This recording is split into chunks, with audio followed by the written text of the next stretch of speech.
व मलाइकतहु युसल्लूना अलन नबी या अय्युहल्लज़ीना आमनू सल्लू अलैहि वसल्लिमू तस्लीमा।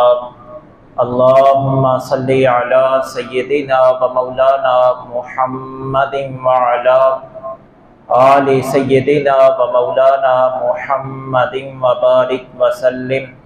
अस्सलातु वस्सलामु अलैका या सय्यदी या रसूलल्लाह व अला आलिका व अस्हाबिका या सय्यदी या हबीबल्लाह। अस्सलातु वस्सलामु अलैका या सय्यदी या रहमतल लिल आलमीन व अला आलिका व अस्हाबिका या सय्यदी या खातमन नबिय्यीन। अल्लाह रब्बुल इज़्ज़त की हम्दो सना और हुजूर रहमत आलम सल्लल्लाहु अलैहि व आलिहि वसल्लम की बारगाह नाज में दरूदो सलाम का नजराना पेश करने के बाद इज़्ज़त व एहतराम के लायक बरादरान इस्लाम अहबाब ज़िबकार, अल्लाह करीम की तौफीक ख़ास से मैं और आप नमाज ईद उल अज़हा की अदायगी के लिए जामे मस्जिद पीर मदरसा के पुरकैफ माहौल में मौजूद हैं। अल्लाह करीम हमारा एक एक लम्हा अपनी बारगाह समदियत में कबूल फरमाए और आज के इस बाबरकत दिन के वसीला से हमारे वालिदैन की, हमारे आइज़ा व क़ारिब और जुमला अहले ईमान की कामिल बख्शिश व मग़फ़िरत फरमाए। दुआ है अल्लाह ताला उन लोगों का हज बैतुल्लाह कबूल फरमाए जिन्हें परवरदिगार आलम ने इन साल अपने पाकीज़ा घर की ज़ियारत और तवाफ़ की सआदत अता फरमाई है। अल्लाह करीम हर मुसलमान को अपने दर की, अपने प्यारे हबीब अलैहिस्सलातु वस्सलाम के दर की हाज़िरी की सआदत नसीब फरमाए। बरदरान इस्लाम, कुरान मजीद किताब हिकमत सहीफ़ा नूर के पारा नंबर 8 में से एक आय मुक़द्दिसा तिलावत करने की सआदत हासिल की है। अल्लाह करीम इरशाद फरमाता है, कुल इन्ना सलाती व नुसुकी व महयाया व ममाती लिल्लाहि रब्बिल आलमीन। ऐ प्यारे रसूल, आप फरमा दीजिए, बेशक मेरी नमाज़ें और मेरी कुर्बानियाँ और मेरा ज़िंदा रहना और मेरा दुनिया से पर्दा कर जाना, ये सारे काम उस अल्लाह की रज़ा के लिए हैं जो सारे जहानों का खालिक व मालिक है। कुरान की इस आयत मुक़द्दिसा में नबी पाक सल्लल्लाहु अलैहि वसल्लम के वसीला करम से मुसलमानों को ये बात समझाई जा रही है। मुसलमान की ये शान है, वो हर काम, हर अमल, हर इबादत अल्लाह की रज़ा के लिए करता है। जिस अमल में, जिस इबादत में और जिस नेक काम में अल्लाह की रज़ा शामिल ना हो, वो इबादत, वो नेक काम अजर व सवाब का बंदे को हकदार नहीं बनाता। आज का बाबरकत दिन एक अहम इबादत को सरअंजाम देने का दिन है और वो अहम इबादत कुर्बानी है। कुर्बानी की तारीफ लिखने वाले उलमा ने लिखा है, मखसूस अय्याम में मखसूस जानवर को अल्लाह की रज़ा के लिए ज़बह करना ये कुर्बानी कहलाता है, और जो जानवर अल्लाह की रज़ा के लिए ज़बह ना किया जाए, गोश्त मकसूद हो, ऐसा जानवर ज़बह करना अल्लाह की बारगाह में मकबूल नहीं है। बुनियादी तौर पे हमें अपनी नीयतों का किबला दुरुस्त करना है। हर अच्छा अमल अल्लाह की रज़ा के लिए करना है। ख़ास तौर पे कुर्बानी जैसी अहम इबादत, अजीम सुन्नत, इसको अगर सरअंजाम देना है तो भी अल्लाह की रज़ा शामिल हाल होनी चाहिए। नबी करीम अलैहिस्सलाम ने अपना अमल कुरान की इस आयत में हुजूर की ज़ुबानी अल्लाह इरशाद फरमा रहा है कि मेरे रसूल की शान ये है कि मेरे रसूल की सारी नमाजें, सारी इबादतें, सारी कुर्बानियाँ और मेरे रसूल का दुनिया में जिंदा रहना, मेरे रसूल का दुनिया से पर्दा कर जाना, ये सारे काम अल्लाह की रजा के लिए हैं। हम अगर कलमा गो मुसलमान हैं और नबी आखिरुज़्ज़मा जनाब मुहम्मदुर रसूलुल्लाह सल्लल्लाहु अलैहि वसल्लम का इश्क व मोहब्बत का चिराग सीने में सजाते हैं, तो आप सरवर आलम अलैहिस्सलाम की सुन्नत ये है कि अपना हर अमल हम अल्लाह की रजा के लिए करें। कुर्बानी के मकासद में से सबसे पहला मकसद, फजाइल चूंकि हम पिछले जुमा पे भी सुन चुके हैं, कुर्बानी के मकासद में से सबसे पहला मकसद अल्लाह की रजा है। अल्लाह को खुश करना है, अपने सीने में अल्लाह का डर, खौफ, तकवा, परहेजगारी पैदा करना, यह कुर्बानी का बुनियादी मकसद है। कुरान मजीद में पारा नंबर 17 के अंदर अल्लाह इरशाद फरमाता है, लन यनालल्लाह लुहूमुहा वला दिमाउहा वलाकिन यनालुहु तक़वा मिनकुम। अल्लाह की बारगाह में तुम्हारी कुर्बानियों के खून और गोश्त नहीं पहुंचते, बल्कि अल्लाह के दरबार में तुम्हारे सीने में मौजूद अल्लाह का डर, तुम्हारे सीने में मौजूद खशियत इलाही का नूर, रज़ा इलाही का हुसूल पहुंचता है। जो जितना रब से मुखलिस होकर अल्लाह की रजा के लिए कुर्बानी का एहतिमाम करेगा, अल्लाह के दरबार से ऐसे खुश नसीब इंसान को उतना ही अजर व सवाब मिलता है। ज़माना जाहिलियत में नबी करीम अलैहिस्सलाम की आमद से कबल जो लोग कुर्बानियों का एहतिमाम करते थे, अहादीस में आता है उनका तरीक़ाकार ये होता था कि वो कुर्बानी वाला जानवर ज़बह करते, जो खून निकलता था वो खून किसी बर्तन में डाल करके अल्लाह के घर काबा मुअज़्ज़मा की दीवारों के साथ ऐसे खून को मल देते थे। इस्लाम ने इस अमल की हौसला शिकनी की है, हौसला अफजाई नहीं की। इस्लाम में नबी पाक अलैहिस्सलाम के सीना मुतहरा पे नाजिल होने वाले मुकद्दस कलाम में अल्लाह ने बता दिया, तुम्हारी कुर्बानियों का खून और तुम्हारी कुर्बानियों के गोश्त अल्लाह को ये नहीं चाहिए जो तुम खाना काबा की दीवारों पे कुर्बानी वाला खून जो है वो लगा के आ जाते हो। अल्लाह को ये नहीं पसंद। अल्लाह को ये पसंद है कि तुम अपने सीने में डर पैदा करो अल्लाह का, और अल्लाह की रजा के हुसूल के लिए कुर्बानी का एहतिमाम करो। जाहिरी तौर पे नमूदो नमाइश करने का कोई मकसद, कोई फायदा नहीं है, अल्लाह इसका अजर व सवाब नहीं अता फरमाता। नबी पाक अलैहिस्सलाम तशरीफ फरमा है, एक सहाबी रसूल हाजिर हुए, अर्ज की या रसूल अल्लाह सल्लल्लाहु अलैहि वसल्लम, एक शख्स जिहाद में शामिल होता है लेकिन उसकी नीयत अल्लाह की रजा नहीं है, उसके दिल में मौजूद जज्बात जो हैं वो जज्बात अल्लाह की रजा के हुसूल वाले नहीं हैं। या रसूलल्लाह, क्या उसका वो जज्बा जिहाद मकबूल होगा कि नहीं? रसूल रहमत पैगंबर हुस्न जमाल सल्लल्लाहु अलैहि वसल्लम ने इरशाद फरमाया, जिहाद एक अजीम अमल है, इबादत है।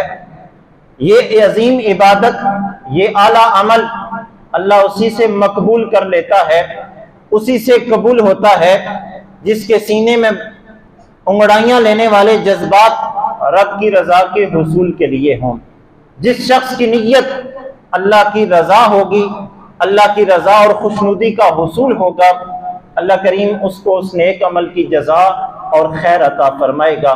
इसी तरह हुजूर ने कुर्बानी के हवाला से भी बहुत सारी अहादीस में इस बात की वजाहत फरमाई है।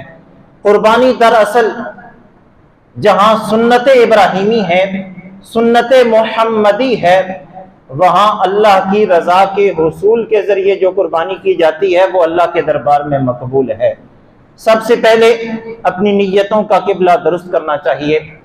उलमा ने मसला लिखा है, अगर किसी बड़े जानवर में 7 अशखास शरीक हैं, कुर्बानी का एहतिमाम कर रहे हैं, तो अगर उन 7 में से किसी एक शख्स की भी नीयत में खलल वाक़या हुआ, खराबी पैदा हो गई, और एक शख्स की नीयत में आ गया कि मैं गोश्त हासिल करूंगा, उसकी अपनी तो खराब होगी ही, लेकिन जो बकिया 6 अफराद हैं उनकी भी कुर्बानी अल्लाह के दरबार में मकबूल नहीं होती।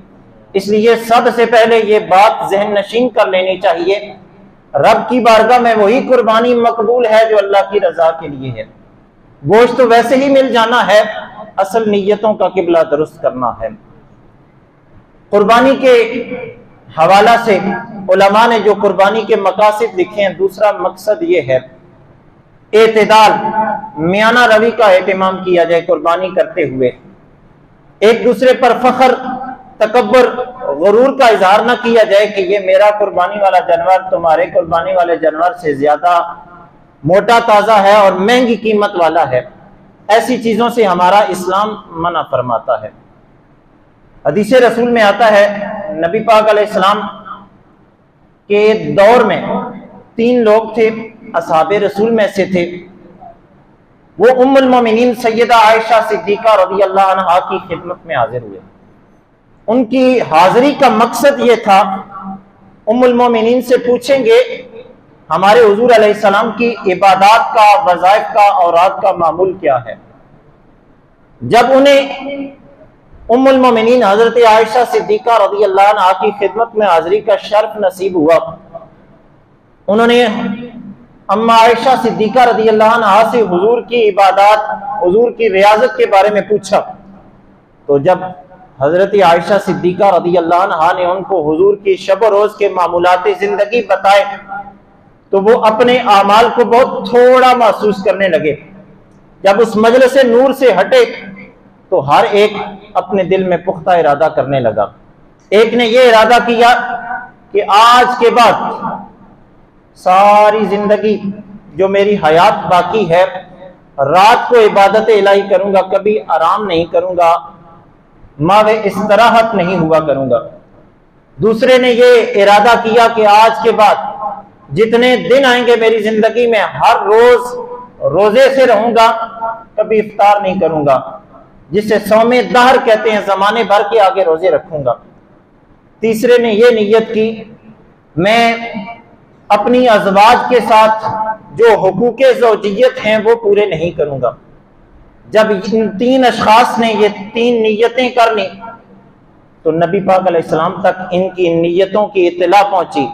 सरकार दो आलम अलैहिस्सलाम ने अपने सहाबाए किराम अलैहिम रिज़वान की मजलिस नूर में इरशाद फरमाया, ऐ मेरे सहाबा, हाँ ये हकीकत है, मैं अल्लाह का पैगंबर मोहम्मद हूँ, मैं अल्लाह की इबादत भी करता हूँ, शब रोज रोजे भी रखता हूँ, अपनी अज़वाजे मुतहरात को भी वक्त देता हूँ, लेकिन तवज्जो से सुनो, जो मेरी सुन्नत से दूर भागेगा, मेरी सुन्नत से मुंह मोड़ेगा, उसका मेरे दीन के साथ, मेरे इस्लाम के साथ कोई ताल्लुक नहीं है।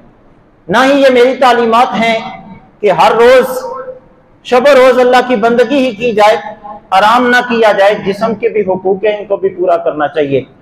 इबादत करें लेकिन एतदाल, मियाना रवि के साथ इबादत के औकात में इबादत करें। दुनियावी मामलात सर अंजाम देने के वक्त दुनियावी मामलात सर अंजाम देने चाहिए, एतदाल के साथ हर काम को सर अंजाम देना है।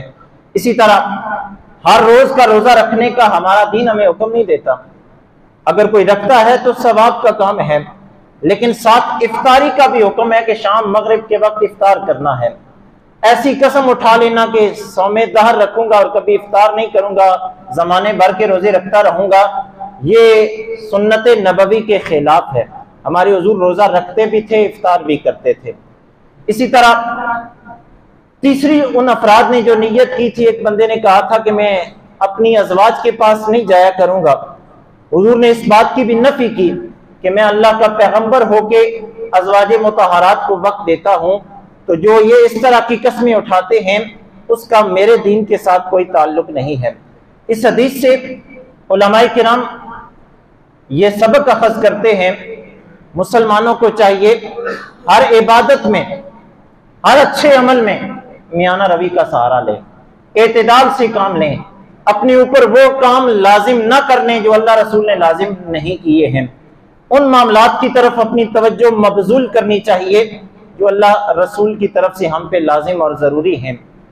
कुर्बानी के मकासद में से सबसे अहम मकसद जो उलमा ने लिखा है वो ये है, अकरीबा परवरी, मसाकीन परवरी, ये कुर्बानी का एक अहम मकसद है।